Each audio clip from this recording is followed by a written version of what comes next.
ছেলেদের বন্ধুত্ব বলতে আমি বরাবরই মুগ্ধ হই। ওদের বন্ধুত্বে না কোনো ভনিতা থাকে না, স্বার্থ থাকে না। গতকাল এক্সাম দিয়ে ফেরার পথে বাসে অনেকগুলো স্কুল ছাত্র উঠল।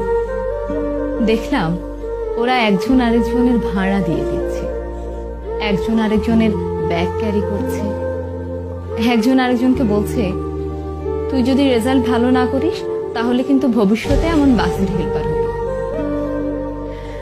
আরেকজন বলছে আর তুই পানের দোকানদার হবি।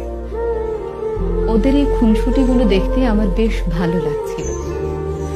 আমি জানি না সামনের কিছু বছর পর ওরা কে কোথায় থাকবে, কার জীবনের মোড় কোন দিকে ঘুরে যাবে।